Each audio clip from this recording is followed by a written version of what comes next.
I'm Adriana Munoz, and I'm studying electrical engineering technology at UAFS.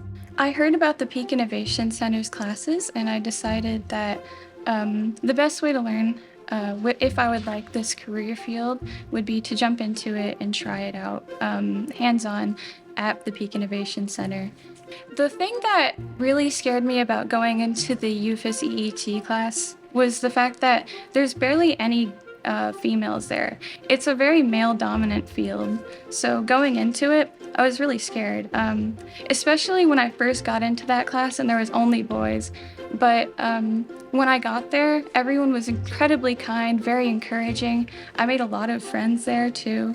A lot of the other students were there to encourage me. Like Mr. Kent, my professor, he really helped me get into the field. I never felt excluded because I was female, to any degree. My big dream is to teach, and I'm really getting that equipped knowledge to do so. All of the professors here love their job.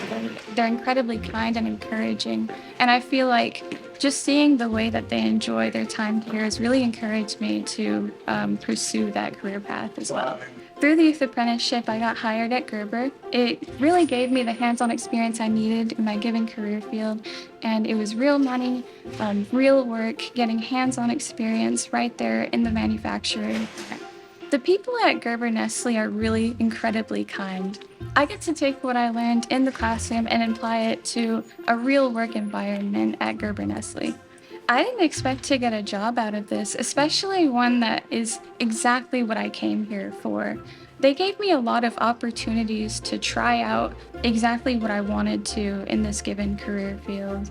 My name is Adriana Munoz, and this is my manufacturing story.